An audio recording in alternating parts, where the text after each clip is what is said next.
J'aurais dû me douter de ce qui se tramait au moment même où ma cousine Chloé a posté l'invitation pour la réunion de famille dans notre groupe WhatsApp. Présence obligatoire pour tout le monde. Aucune exception. Nous devons discuter de la situation de Léa. Ma situation. C'est ainsi qu'ils appelaient ma vie. Depuis 6 ans. Je m'appelle Léa Dubois et, selon ma famille, j'étais l'exemple même de l'échec dont il fallait tirer des leçons. J'étais la fille qui avait choisi une start-up risquée plutôt qu'un poste stable dans un grand groupe du CAC 40. Celle qui était partie à l'autre bout du pays pour poursuivre des chimères dans le pôle biotechnologique de Sophia Antipolis. Le mouton noir qui ne venait plus aux fêtes de famille ni aux vacances parce que j'étais soi-disant trop gêné de les affronter. La vérité ? J'avais arrêté de venir parce que chaque interaction se transformait en un procès sur mes choix de vie. Tout a commencé quand j'avais 24 ans. Je travaillais comme chercheuse dans un grand laboratoire pharmaceutique à Paris, avec un salaire confortable et une carrière toute tracée.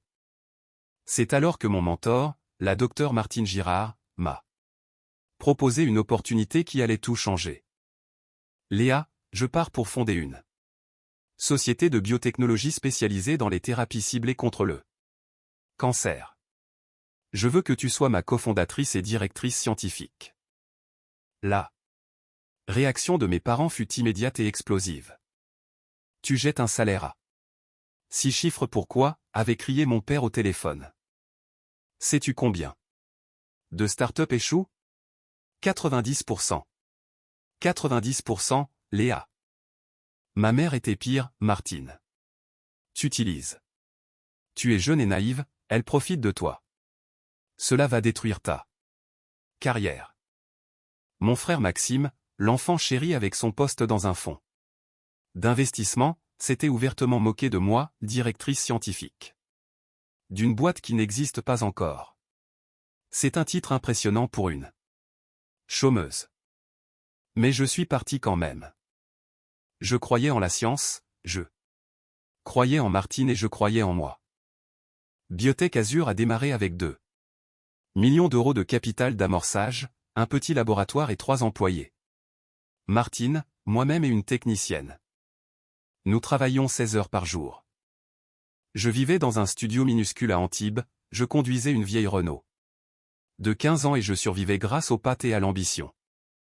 Ma famille interprétait mon absence aux réunions comme de la honte. Ils pensaient que je les évitais parce que j'avais échoué. Ils n'avaient aucune idée que j'étais en train de bâtir un empire. Ce que ma famille ne savait pas, ce que je ne leur avais délibérément jamais dit, c'est que Biotech Azur n'était pas en difficulté. Nous étions en pleine explosion. La première année, nous avons obtenu une levée de fonds de 15 millions d'euros après que nos recherches préliminaires ont montré un taux de réussite de 73% lors des premiers essais. La deuxième année, 45 millions d'euros en série B, et notre composé principal est entré en phase 2 des essais cliniques avec une désignation de thérapie innovante par l'Agence européenne des médicaments. La troisième année, un accord de partenariat avec un géant pharmaceutique d'une valeur de 80 millions d'euros. D'acompte, sans compter les paiements d'étape. La quatrième année, les essais de phase 3 ont dépassé les attentes et la valorisation de l'entreprise a atteint 500 millions d'euros. La cinquième année, nous avons obtenu l'autorisation de mise sur le marché pour notre premier médicament et les projections de revenus sont devenues exponentielles. La sixième année, Biotech Azur était valorisé à 165 millions d'euros, et je détenais 23% du capital en tant que cofondatrice. Ma valeur nette personnelle venait de dépasser les 38 millions d'euros. Nous employions 147 personnes et notre thérapie sauvait des vies. Mais pour ma famille, j'étais toujours la petite Léa qui avait fait une erreur. J'ai gardé mon succès caché pour des raisons stratégiques.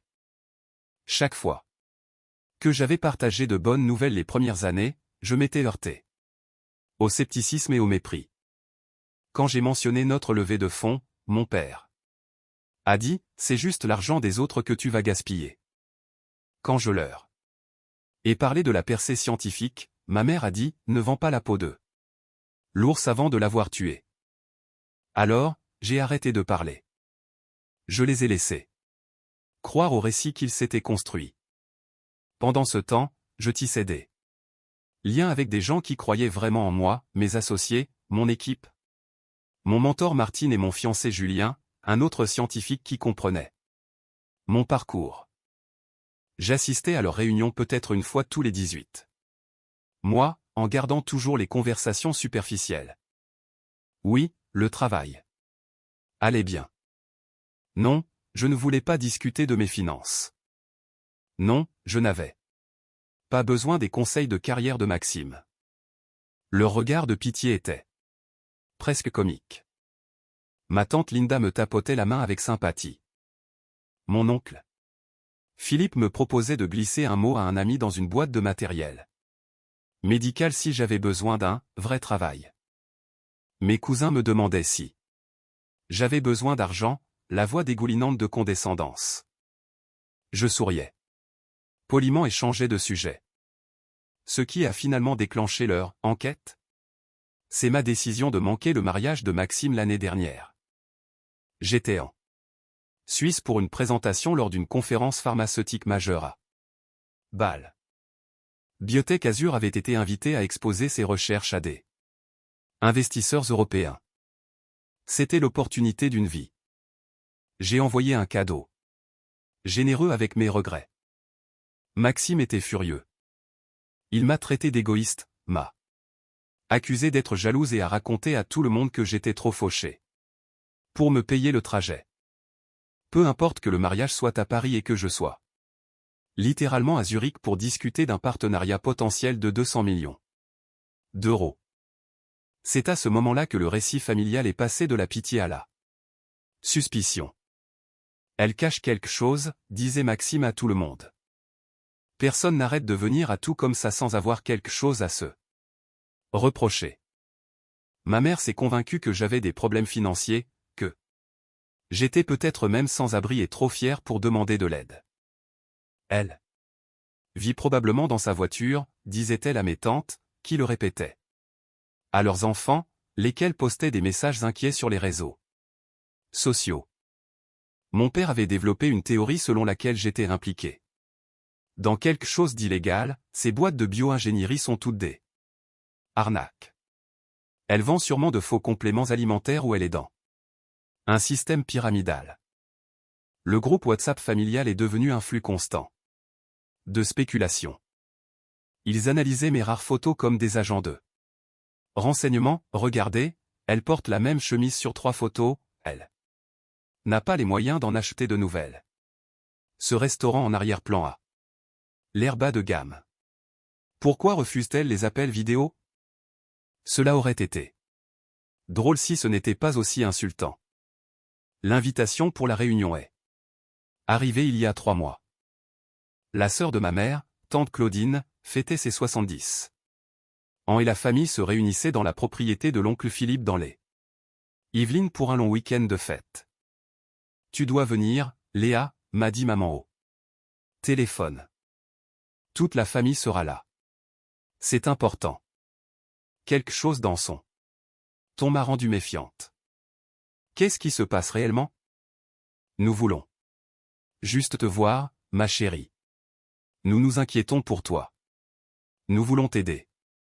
J'aurais dû refuser. Mais Julien m'a encouragé à y aller. C'est peut-être le moment de leur dire la vérité, a-t-il dit. Tu as prouvé tout ce que tu voulais prouver. Laisse-les célébrer ton succès. Alors, j'ai accepté de venir. Ce que je ne savais pas, c'est que la famille avait planifié une véritable intervention. Ils avaient collecté de l'argent, 12 000 € au total, et engagé un détective privé pour mener une enquête approfondie sur moi. Le plan était de présenter les résultats lors de la réunion, d'exposer ce que je cachais, puis de m'offrir de l'aide pour mes problèmes inévitables. Maxime avait tout orchestré. Il était convaincu que j'étais soit indigente, soit criminelle, et il voulait me Sauvé, de moi-même tout en prouvant simultanément qu'il avait eu raison sur mes choix de vie. Je suis arrivé au domaine de l'oncle Philippe le vendredi soir, au volant de ma modeste Renault. J'étais habillé simplement, un jean et un beau chemisier.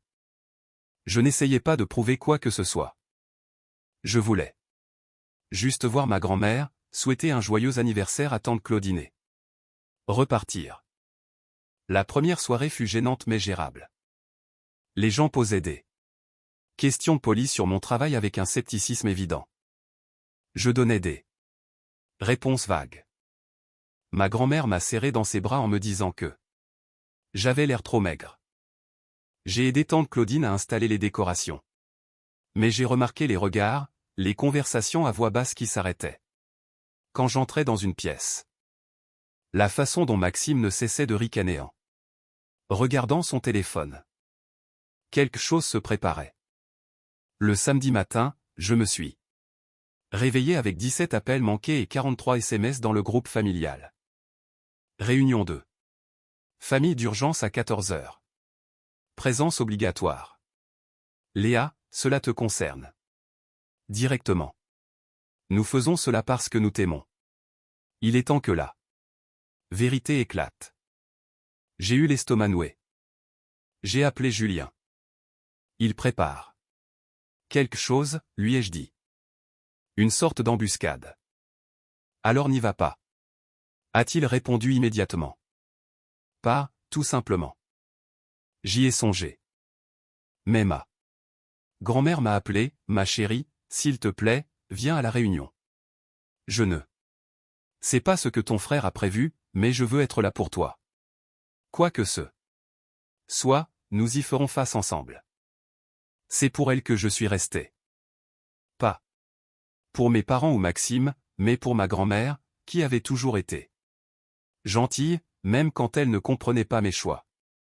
J'ai passé la fin de la matinée à marcher dans le parc du domaine, me préparant mentalement. J'ai appelé Martine, qui était devenue comme une seconde mère pour moi. Ils vont essayer de t'humilier, a-t-elle dit brutalement. Ne les laisse pas faire. Tu as bâti quelque chose d'extraordinaire. Tu n'as pas à avoir honte. Je sais. Je déteste juste qu'on en soit arrivé là. Alors mets-y fin aujourd'hui. Montre-leur qui tu es vraiment. Pas pour eux, mais pour toi. Pour que tu sois enfin libéré de leur jugement. Elle avait raison. J'ai ouvert mon téléphone et envoyé 3 messages. Un à mon avocat, un à Martine et un à Julien, si les choses tournent mal aujourd'hui, je suis prête à tout divulguer. Tenez-vous prêt. Puis je suis allé affronter ma famille. Le salon de l'oncle Philippe avait été disposé comme une salle d'audience. Des chaises en rangée face à un siège unique, manifestement destiné à moi. Toute la famille était là, parents, frères et sœurs, oncles, tantes, cousins. 23 personnes au total. Et devant, à côté de Maxime, se tenait un homme en costume sombre portant une mallette en cuir. Maxime vibrait littéralement d'excitation. Tout le monde ? Asseyez-vous, s'il vous plaît, a dit l'oncle Philippe en prenant les commandes. Nous devons discuter de quelque chose d'important concernant Léa. Je suis resté debout près de la porte. Qu'est-ce qui se passe ? Ma mère s'est levée et j'ai vu des larmes dans ses yeux. Réelles ou feintes, je ne saurais le dire. Ma chérie, nous nous sommes tellement inquiétés pour toi. Tu es distante depuis des années. Tu ne nous parles pas de ta vie. Nous ne savons pas où tu vis réellement ni ce que tu fais vraiment. Alors, vous avez décidé d'enquêter sur moi. Ma voix était calme. Mon père s'est avancé, nous avons décidé de découvrir la vérité parce que nous t'aimons et que nous ne pouvons pas t'aider si nous ne savons pas ce qui se passe réellement. Maxime ne pouvait plus se contenir, nous avons cotisé 12 000 € pour engager le meilleur enquêteur de Paris. Un ancien de la brigade financière, 25 ans d'expérience. Il a enquêté sur toi pendant 60 jours. Il s'est tourné vers moi avec une satisfaction non dissimulée. Il est temps d'arrêter de mentir, Léa. Le silence s'est installé. L'enquêteur, dont le badge indiquait Jean-Marc Morel, semblait nettement mal à l'aise. Je pense vraiment que nous devrions discuter de cela en privé, a-t-il dit à Maxime. Non, a insisté Maxime. Toute la famille doit entendre ça. On nous a tous menti. Tout le monde mérite la vérité. Ma mère a hoché la tête à travers ses larmes, nous voulons juste t'aider. Mon bébé. J'ai regardé autour de moi. Certains visages montraient de l'inquiétude, d'autres de l'anticipation.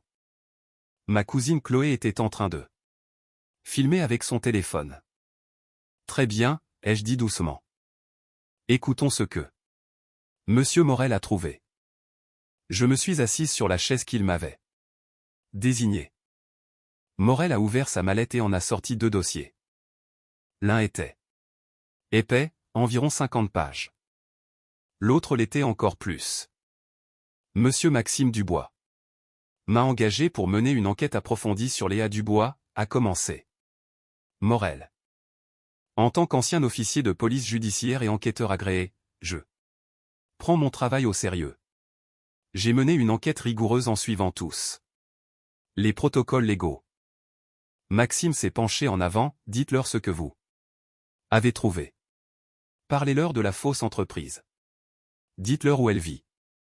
Vraiment. La mâchoire de Morel s'est crispée, monsieur, je dois d'abord expliquer quelque chose. Quand je mène des enquêtes, surtout sur des membres d'une même famille, j'ai l'obligation professionnelle et éthique d'examiner toutes les parties concernées. Les enquêtes financières impliquent souvent plusieurs membres de la famille, surtout quand lisez simplement le rapport. A tranché Maxime. Morel m'a regardé. Pour la première fois, j'ai vu quelque chose dans ses yeux, du respect, de la sympathie, un avertissement. Très bien, a-t-il dit. Il a ouvert le premier dossier. Sujet A, Léa Dubois, 30 ans. Résidence actuelle, Sophia Antipolis, Alpes-Maritimes. Maxime l'a interrompu, quel genre d'endroit? Un appartement miteux? Un foyer? La voix de Morel était monocorde, une villa de 220 mètres carrés sur les hauteurs de Cannes. Acheté comptant en 2021 pour 1,8 million d'euros. La pièce est devenue silencieuse. Mon père a parlé le premier, ça doit être une erreur. Morel a continué sa lecture, emploi, cofondatrice et directrice scientifique de Biotech Azure SAS, société fondée en février 2019.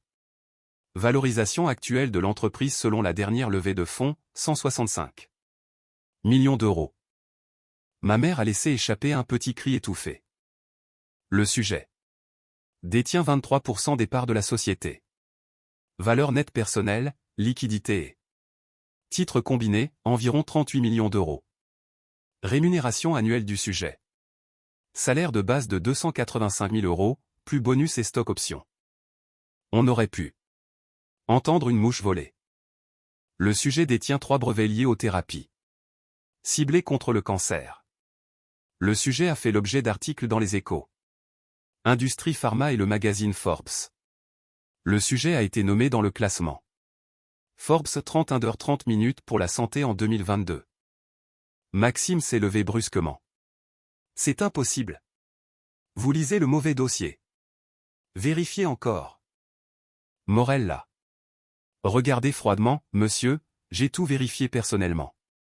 J'ai parlé aux avocats de la société, examiné les documents de constitution, confirmé la propriété immobilière via le registre foncier et vérifié ses revenus auprès d'eux.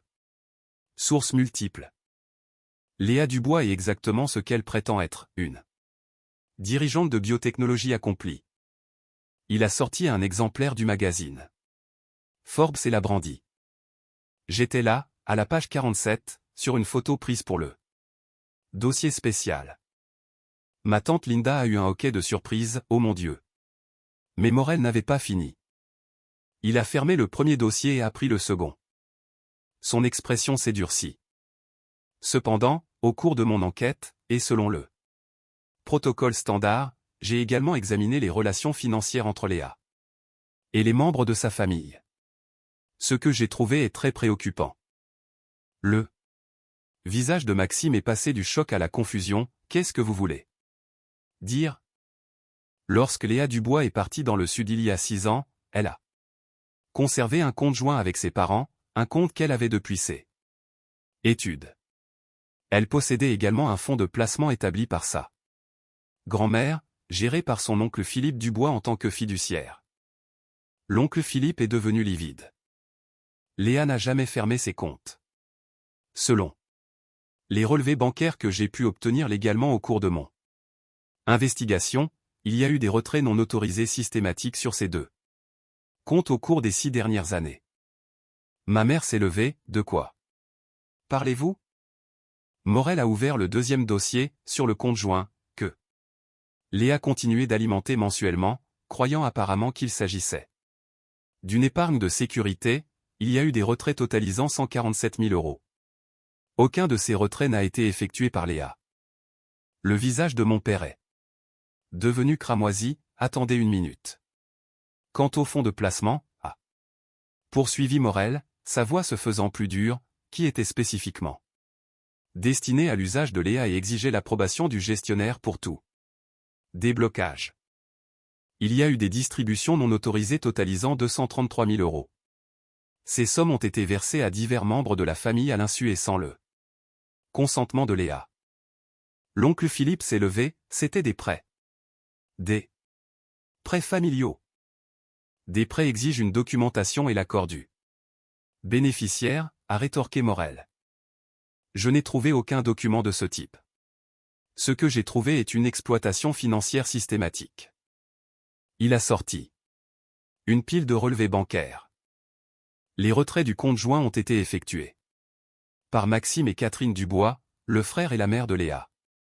Les distributions du fonds ont été autorisées par Philippe Dubois et sont allées à lui-même, à Maxime Dubois et à Claudine Peterson.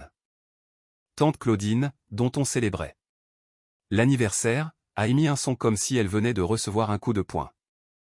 Morel a sorti d'autres documents. Au total, les transferts non autorisés depuis les comptes de Léa s'élèvent à 380 000 € sur 6 ans.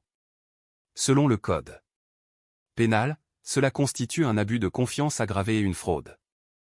Ces transferts ont été effectués par voie électronique sans autorisation pour un gain personnel.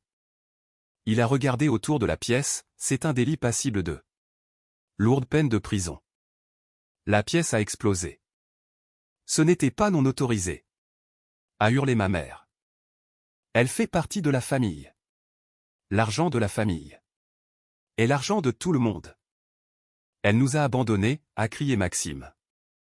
Elle nous le devait. L'oncle Philippe reculait vers la porte. C'est un malentendu. Je gérais le fonds, j'avais un pouvoir discrétionnaire.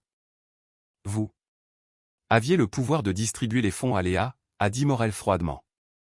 Pas à vous-même, ni à votre neveu. Les documents de gestion sont très clairs. Je suis restée assise, essayant d'assimiler l'information. 380 000 €. Il m'avait pris 380 000 € tout en me traitant de raté. Tout en ayant pitié de moi, tout en enquêtant sur moi pour prouver que j'étais une imposture. Je me suis levé lentement. Léa, ma chérie, on peut t'expliquer, a dit ma mère, dont les larmes étaient cette fois bien réelles. Nous pensions que tu galérais. Nous pensions. Vous pensiez vous servir sur mes comptes tout en racontant à tout le monde que j'étais probablement sans abri, ai-je dit calmement. Vous avez engagé un enquêteur pour m'humilier devant toute la famille parce que vous étiez convaincu que j'étais soit pauvre, soit criminel. J'ai regardé Morel. Merci pour votre travail minutieux. J'aimerais avoir des copies de tout, s'il vous plaît. Bien sûr, mademoiselle Dubois. J'ai également pris la liberté de transmettre mes conclusions à.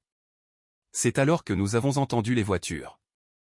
Plusieurs véhicules s'arrêtant devant la maison. Des portières claquant.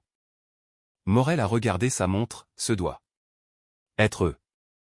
L'oncle Philippe a couru à la fenêtre. Oh mon Dieu! Oh mon Dieu, non! Maxime a saisi le bras de Morel. Qu'est-ce que vous avez fait? Morel s'est dégagé. En tant qu'ancien officier, je suis tenu par la loi de signaler les délits financiers majeurs dont j'ai connaissance. J'ai contacté la brigade financière il y a 3 jours. On a sonné à la porte.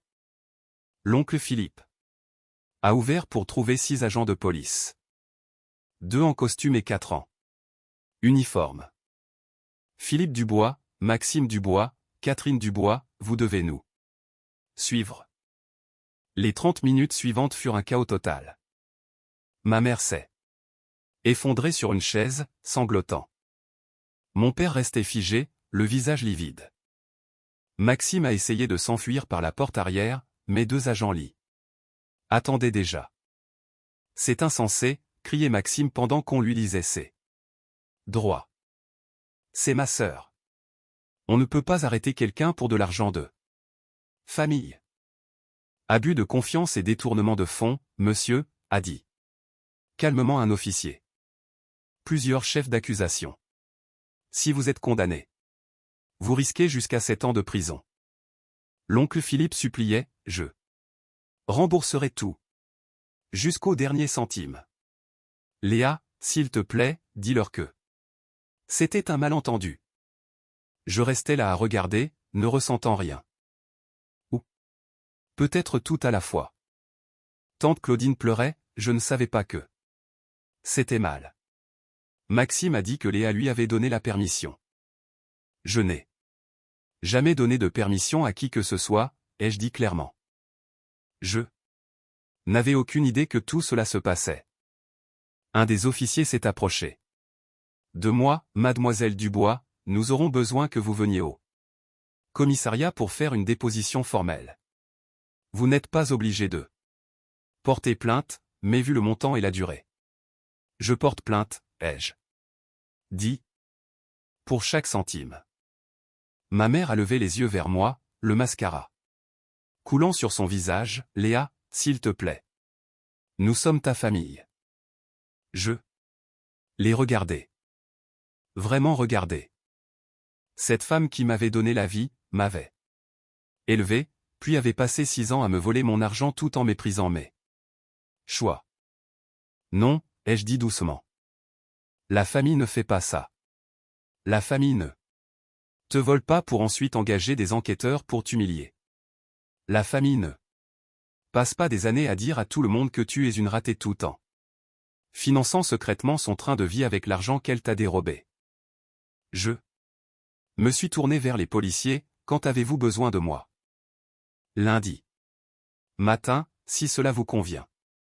Ils ont emmené ma mère, Maxime et l'oncle Philippe, menottés. Mon père n'a pas été arrêté. Apparemment, il n'avait pas directement participé au retrait mais il semblait anéanti.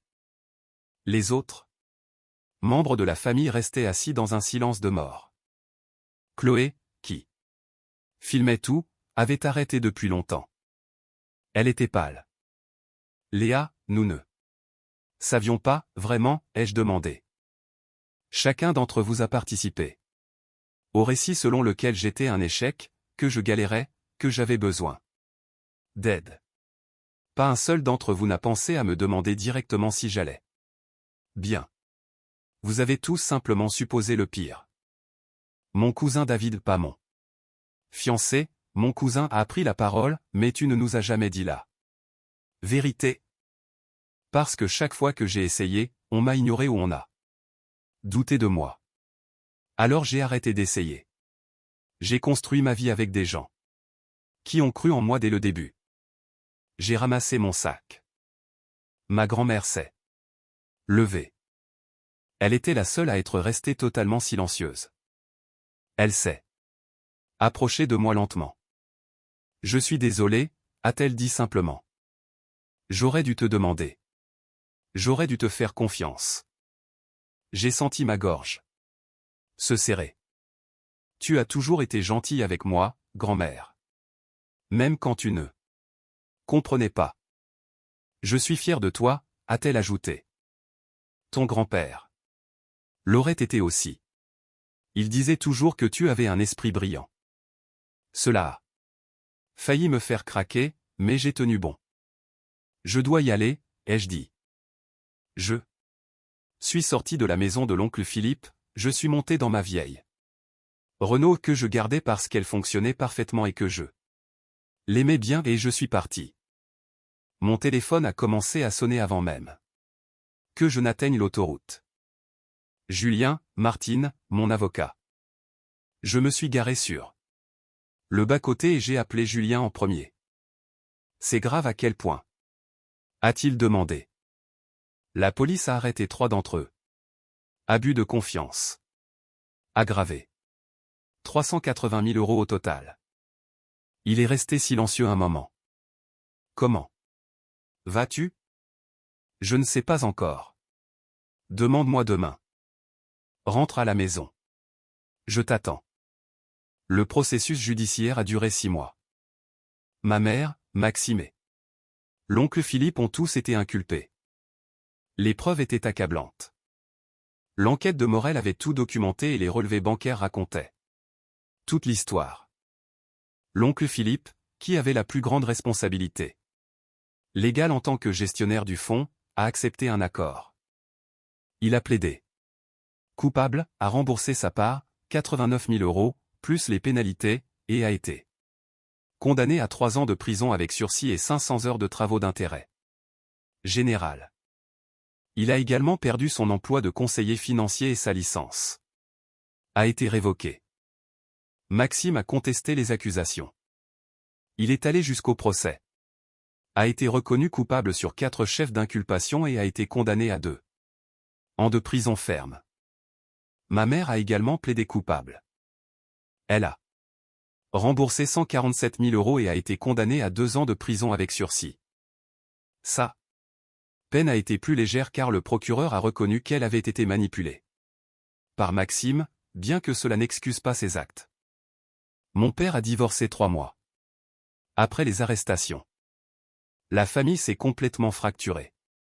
Certains membres ont pris le parti de ma mère et de Maxime, affirmant que j'avais surréagi et que j'aurais dû régler cela en privé. Ces gens ne font plus partie de ma vie. D'autres sont venus me présenter des excuses sincères. Ma grand-mère, tante Linda, mon cousin David et quelques autres qui ont reconnu avoir eu tort de me juger sans connaître la vérité. J'ai accepté leurs excuses, mais j'ai maintenu mes distances. Je suis cordial lors des rares réunions de famille auxquelles j'assiste désormais, mais je ne suis proche d'aucun d'entre eux, sauf de ma grand-mère.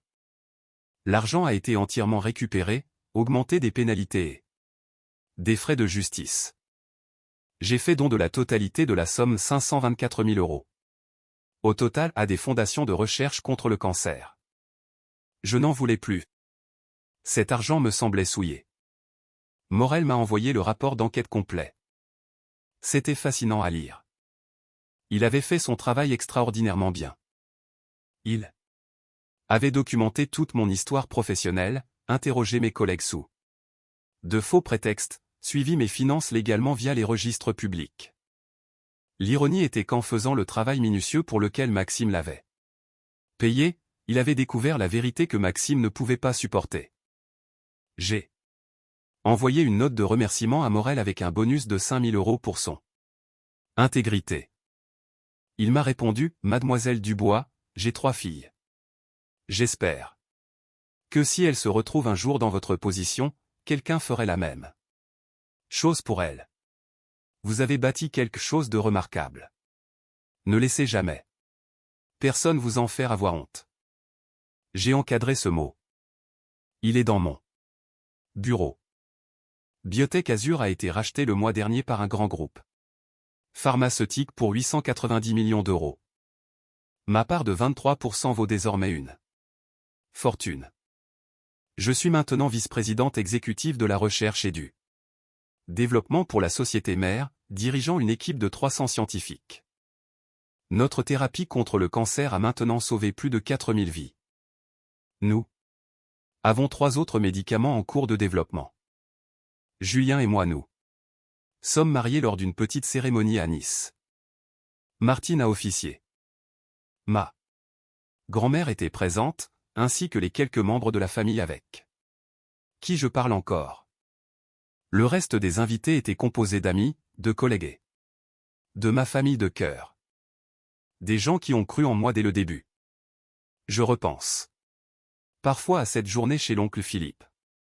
Au moment où Maxime a annoncé, avec tant d'assurance qu'ils avaient exposé mes mensonges, au regard sur son visage quand Morel a ouvert ses dossiers. Une partie de moi aurait aimé que cela n'arrive jamais. Que ma famille soit simplement fière de moi. Qu'ils croient en moi au lieu de me juger. Mais une autre partie de moi sait que cela devait arriver. J'avais besoin de voir clairement qui ils étaient vraiment. J'avais besoin d'arrêter de chercher leur approbation. J'ai bâti mon empire sans eux. J'ai sauvé des vies sans eux. J'ai réussi malgré leurs doutes, et non grâce à leur soutien. Et c'est très bien ainsi. Je n'ai pas besoin d'eux pour valider ma valeur. Je n'en ai jamais eu besoin. La semaine dernière, j'ai reçu une lettre de Maxime.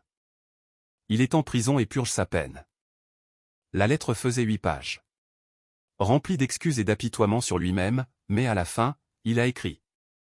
J'aurais dû être heureux pour toi au lieu de me sentir menacé par toi. Je suis désolé de ne pas avoir été un meilleur frère. Je n'ai pas encore décidé si je vais répondre. Ma mère m'envoie des cartes occasionnellement. Elle ne demande plus pardon. Elle donne juste des nouvelles de petites choses, la météo, son jardin, une recette qu'elle a essayée. Comme si nous étions des parents éloignés, et non une mère et sa fille. Peut-être qu'un jour je répondrai à celle-là aussi. Ou peut-être pas. La seule opinion qui compte désormais est la mienne. Je me suis regardé dans le miroir ce matin avant de partir au laboratoire. Docteur Léa Dubois, vice-présidente exécutive, chercheuse contre le cancer, cofondatrice d'entreprise, lauréate du prix de l'innovation, sauveuse de vie. Et je me suis dit, ils ont essayé d'enquêter sur moi pour prouver que j'étais une imposture. Au lieu de cela, ils ont prouvé que j'étais exactement ce que j'avais toujours dit être, mais pas la personne qu'ils voulaient que je sois. Et c'est leur perte, pas la mienne.